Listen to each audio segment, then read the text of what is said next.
Hoje nós vamos tratar na aula de hoje, na videoaula de hoje, sobre um pensador extremamente importante para a sociologia, que é o francês Émile Durkheim.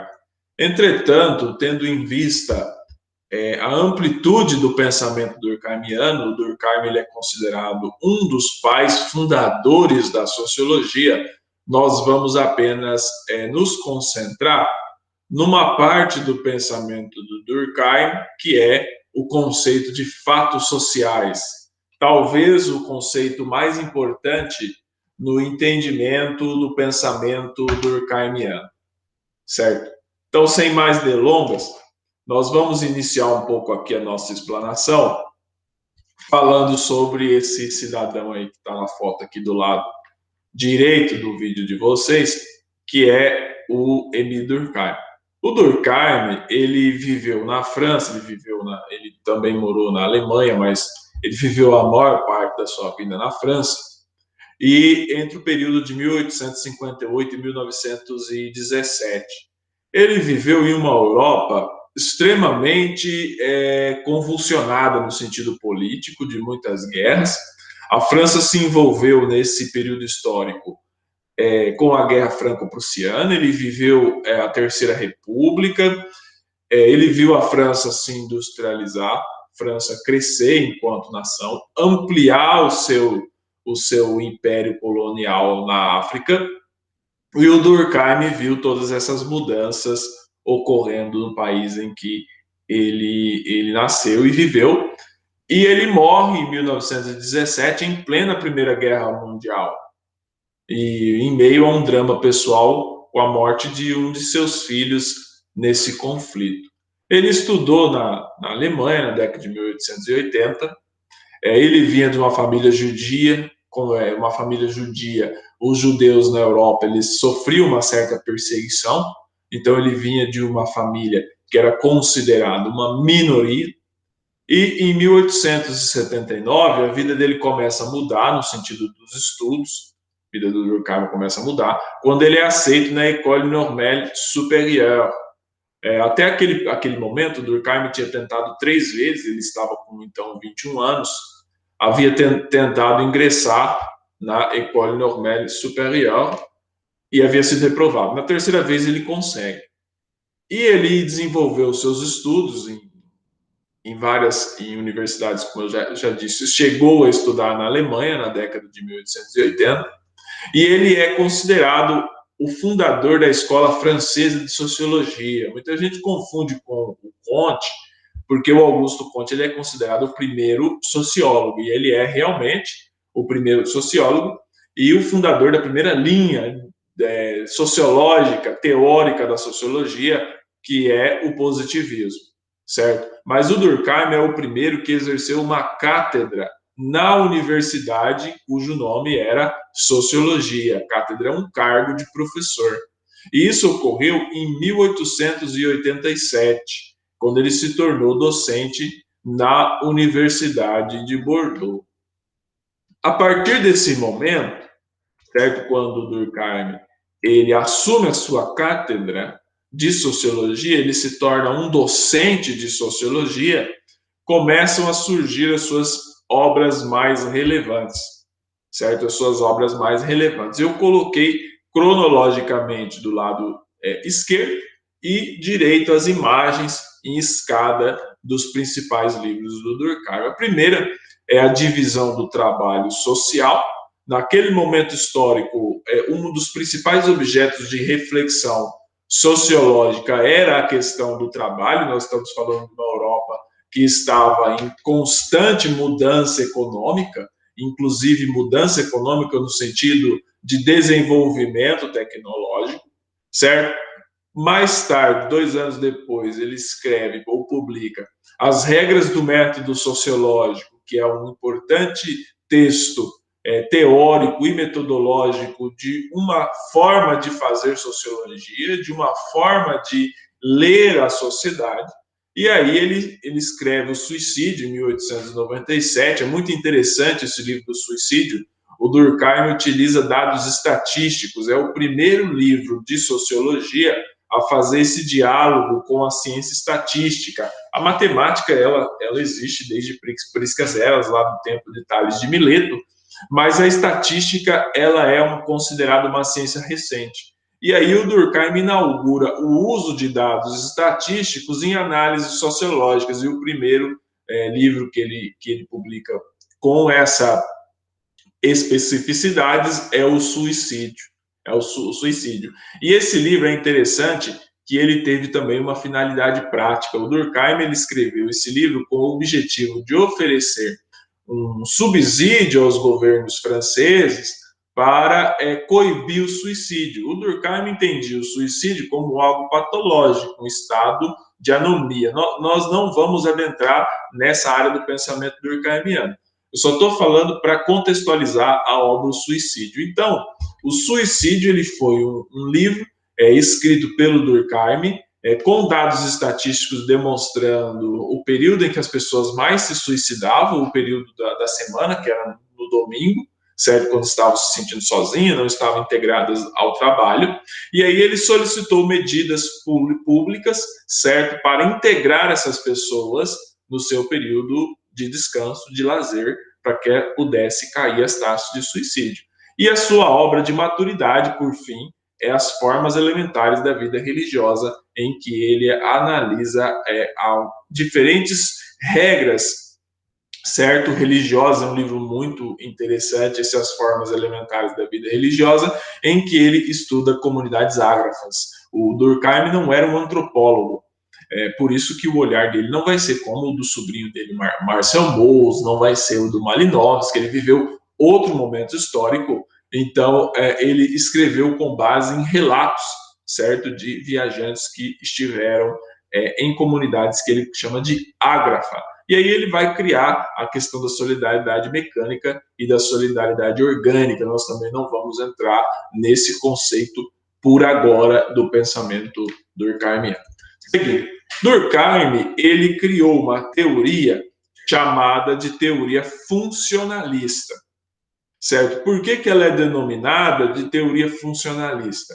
Existe o funcionalismo de outros autores, eu estou falando especificamente do funcionalismo de Durkheim, certo? Por quê? Porque o arcabouço, né, que é o conjunto teórico do pensamento de Durkheim, ele é denominado de funcionalista porque o próprio nome já diz. Durkheim pensava a sociedade, certo, como um imenso corpo biológico e que cada corpo biológico, ou seja, cada órgão desse corpo biológico, ele possui a sua função.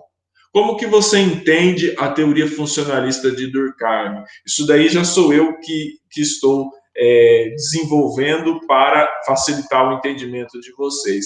Existem 3 princípios que orientam a teoria funcionalista de Durkheim. O primeiro princípio é que o ser humano, na visão desse pensador, não existe fora do ambiente coletivo. Ou seja, o ser humano ele é nulo fora do ambiente coletivo, fora da coletividade.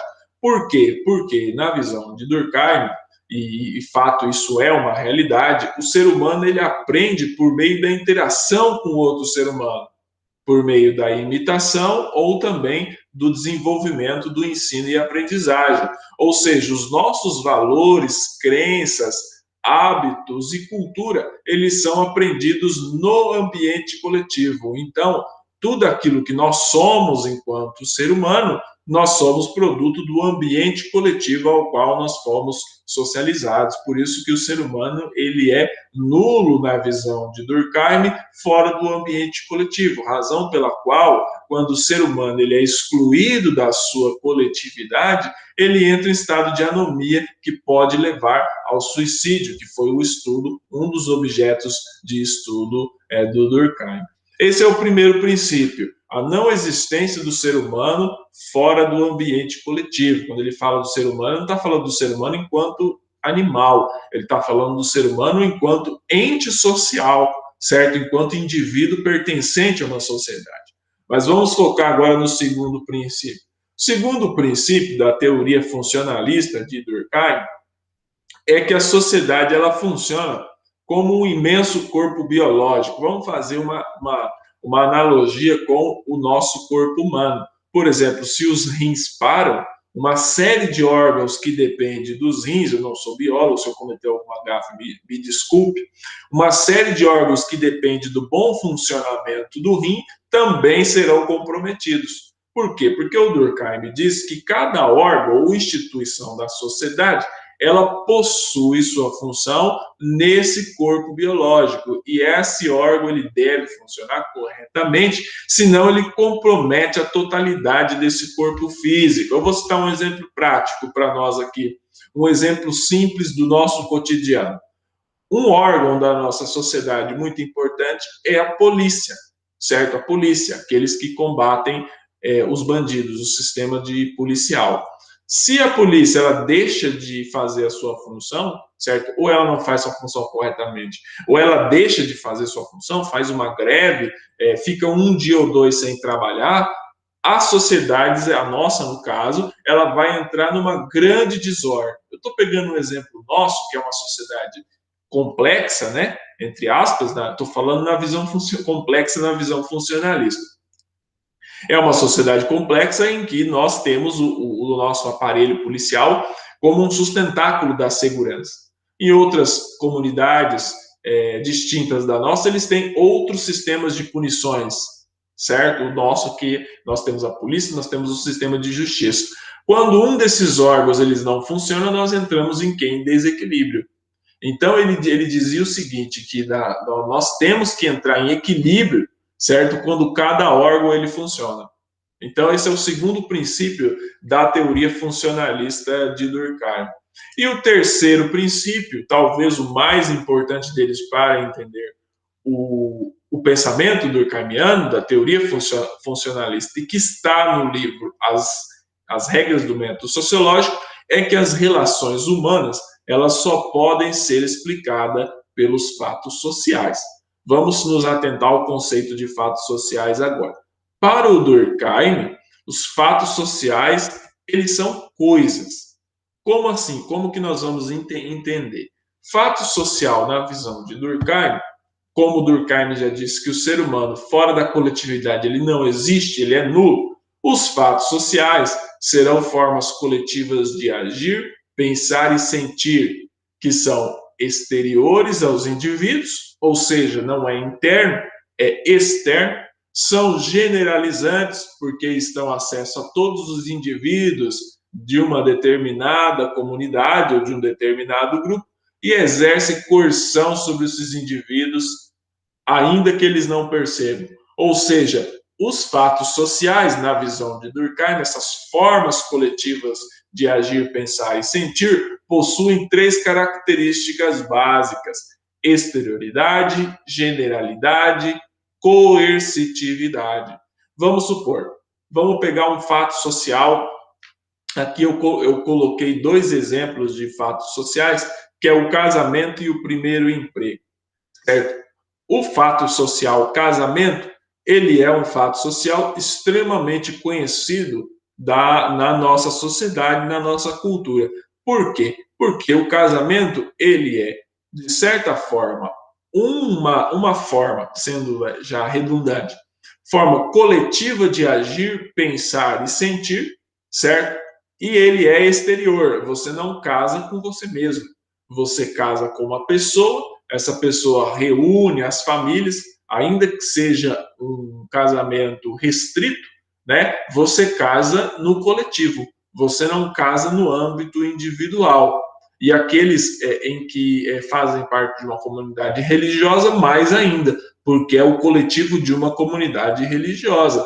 Ele é generalizante porque o casamento está acessível a todos os indivíduos que queiram, certo, se casar, e também exerce uma coerção sobre os indivíduos. Eu não sei se vocês já ouviram falar aquela velha frase, quando a pessoa vai passando de uma certa idade, ela não casa, eles falam, vai ficar para tio, vai ficar para tia, vai ficar encalhado, vai ficar encalhada, ou seja, isso é uma coerção, é uma intimidação, é uma forma de punição coletiva que as sociedades criam para aquelas pessoas que destoam do padrão, certo? Então, por outro lado, os fatos sociais, eles também compensam você, porque se você é casado, você tem acesso a determinados benefícios na nossa sociedade que um indivíduo solteiro ele não tem. Então, o casamento, certo, que é um dos fatos sociais mais levantados em exemplos de professores e de alunos,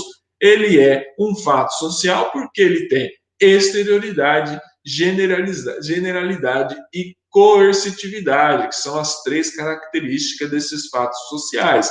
O casamento é o único fato social? Não é. Existem outros exemplos de fatos sociais. Essa foto aqui da direita, né, são um grupo de jovens com a sua carteira de trabalho simbolizando o seu primeiro emprego.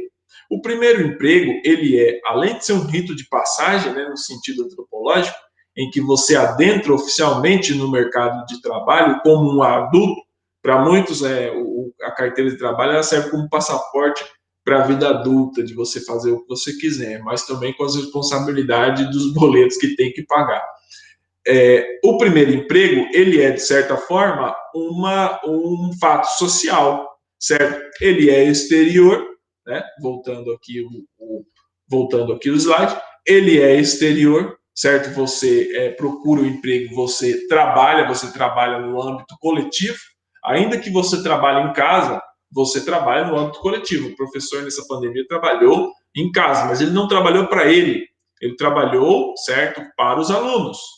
Entendeu? Ele recebeu o dinheiro para ele, tá? O salário para ele. Agora o trabalho ele faz para os alunos, certo? É generalizante, por quê? Porque o primeiro emprego ele está acessível a todos aqueles que queiram teoricamente trabalhar. Eu sei que na prática não é bem assim. O Brasil vive uma situação de desemprego muito grande, certo? Não tem vaga de trabalho para todo mundo que quer trabalhar, mas teoricamente, como uma teoria ideal do Durkheim, o emprego é generalizante, ele dá acesso a todos os indivíduos que queiram.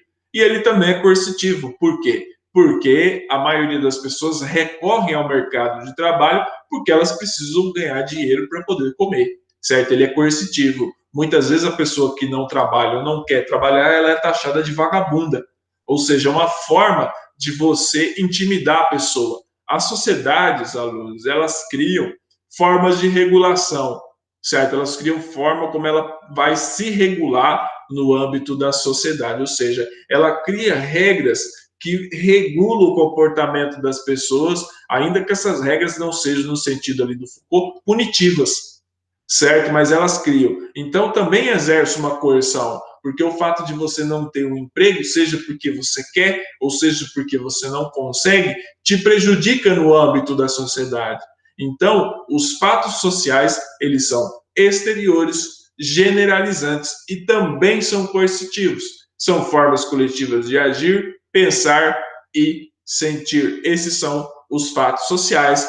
Essa é a teoria do Durkheim. Muito obrigado pela atenção de todos vocês e seguimos aqui com os nossos estudos.